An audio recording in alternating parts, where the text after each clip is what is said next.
ओम नमः शिवाय। श्री शिवाय नमस्तुभ्यम। आप सभी का हार्दिक अभिनंदन है। आज हम पार्थिव शिवलिंग की पूजा के बारे में जानेंगे कि किस प्रकार पार्थिव शिवलिंग का निर्माण किया जाता है और किस प्रकार उसका पूजन किया जाता है। आज हम यही इस वीडियो के माध्यम से जानेंगे। तो आइए आरंभ करते हैं। यहाँ पर मैंने सारी सामग्री ले ली है। यहाँ पर मैंने एक मिट्टी का गमला लिया है, साथ में मैंने मिट्टी ली है, जल का लोटा है जिसके अंदर गंगा जल मिला रखा है, दूध है, चीनी है मीठे के रूप में, आप कोई मिष्ठान भी ले सकते हैं, फल लिया है मैंने और पुष्प लिए हैं। साथ में हम कलावा ले लेंगे और चंदन का तिलक तथा हम यहाँ पर लेंगे दीपक दिया जलाने के लिए। और यहाँ पर सारी चीज़ें हमारी हो गई हैं। इस प्रकार हम सारी चीज़ों को पहले ही रख लेंगे। आने वाली शिवरात्रि पर भी हम पहले ही दिन सारी चीज़ें तैयार करके रख लेंगे। इसमें हमें दक्षिणा भी अवश्य रखनी है। और अब हम यहाँ पर बेलपत्र और कुछ धतूरे के फूल भी रख लेंगे। सबसे पहले हम गमला लेंगे, उसकी मिट्टी को शुद्ध करेंगे, गमले को शुद्ध करेंगे गंगा जल से। और अब हमने जो मिट्टी तैयार करके रखी हुई है उसको लेंगे। ये चिकनी मिट्टी है, ये किसी भी तालाब के किनारे मिल जाती है या फिर गमले की जो मिट्टी होती है उसी के अंदर से हम शिवलिंग का निर्माण कर सकते हैं। इस मिट्टी को मैंने अच्छे से भिगोकर अच्छे से मसल कर तैयार किया हुआ है। इसके मैंने 2 भाग कर लिए हैं। और अब हम सबसे पहले बनाएंगे जलहरी। तो जलहरी बनाने के लिए थोड़ी सी मिट्टी मैंने ले ली है। ओम नमः शिवाय का जाप करते हुए हम शिवलिंग का निर्माण करेंगे। यहाँ देखिए, कुछ इस तरीके से हम जलहरी को आकार देंगे। बहुत ही श्रद्धा भाव से और पवित्र मन से हम शिवलिंग का निर्माण करेंगे।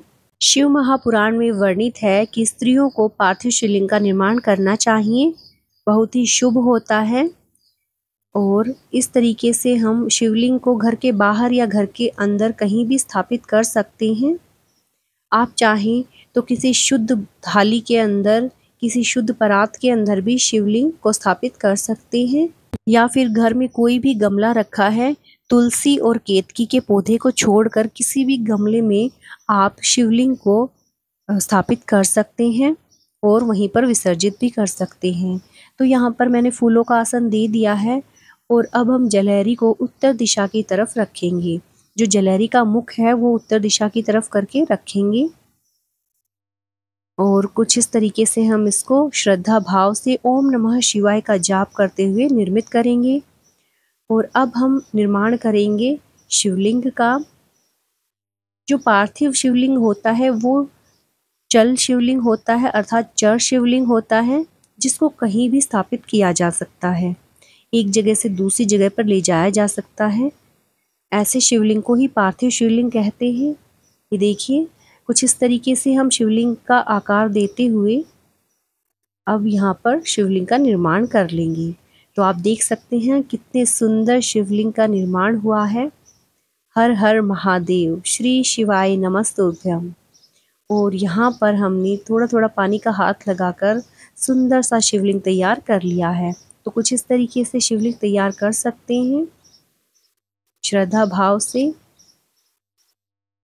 और अब हम करेंगे पूजा। तो यहाँ पर सबसे पहले हम गंगा जल चढ़ाएंगे। आप पानी ले सकते हैं, शुद्ध जल ले सकते हैं, उसके अंदर गंगा जल की कुछ बूंदें मिला लीजिए। और दूसरी बार हम अभिषेक करेंगे दूध का। हम 3 बार अभिषेक करेंगे शिवलिंग का, पहले जल, फिर दूध और फिर से जल का अभिषेक करेंगे। इस प्रकार हम शिवलिंग का अभिषेक करेंगे। ओम नमः शिवाय। ओम नमः शिवाय का जाप करते हुए हम पूजा करेंगे, शिव जी का आह्वान करेंगे। और अब यहाँ पर मैं तिलक लगा रही हूँ। तो यहाँ पर आप त्रिपुंड भी बना सकते हैं। तो चंदन का तिलक लगा रही हूँ मैं। और अब हम वस्त्र रूपी कलावा समर्पित करेंगे। यहाँ पर आप यज्ञोपवीत अर्थात जनेऊ भी समर्पित कर सकते हैं। अगर जनेऊ नहीं है तो कलावा भी समर्पित किया जा सकता है। और अब हम चावल समर्पित करेंगे अर्थात अक्षत। और उसके बाद हम मिष्ठान रूपी चीनी, मिश्री या फिर कोई भी मिष्ठान है उसका भोग लगाएंगे। साथ में बेलपत्र चढ़ाएंगे। बेलपत्र शिवलिंग पर अवश्य चढ़ाएं। साथ में हम कुछ धतूरे के फूल चढ़ाएंगे। जो भी पुष्प आपके पास है वो चढ़ा दीजिए। केतकी का पुष्प आपको नहीं चढ़ाना है। और यहाँ पर हम दिया लगाएंगे और कोई भी फल आप यहाँ पर चढ़ा सकती हैं और दक्षिणा भी आप यहाँ पर अवश्य चढ़ाएं। यहाँ पर हम सबसे पहले गणेश जी की आरती करेंगे। पूरे श्रद्धा भाव से सच्चे मन से हम गणेश जी की आरती करेंगे। फिर हम शिव जी की आरती करेंगे और इस प्रकार हम अपनी पूजा को संपन्न करेंगे और शिव भगवान से पूजा में हुई गलतियों के लिए क्षमा याचना करेंगे और प्रार्थना करेंगे कि हे भगवान हमें सद्बुद्धि दो, हमें शक्ति दो। इस प्रकार प्रार्थना करते हुए हम पूजा को संपन्न कर लेंगे। और अब आती है विसर्जन की बारी। तो दिया शांत होने के बाद हम विसर्जन करेंगे और जो हमने फल रखा है उसको हम प्रसाद के रूप में बांट देंगे घर वालों में। जो दक्षिणा है वो हम मंदिर में दान कर देंगे। साथ में अब हम विसर्जन करेंगे। विसर्जन करने से पहले हम पुष्प और बेलपत्र इत्यादि हटा देंगे और अब हम ओम नमः शिवाय का जाप करते हुए पार्थिव शिवलिंग का विसर्जन करेंगे। ओम नमः शिवाय।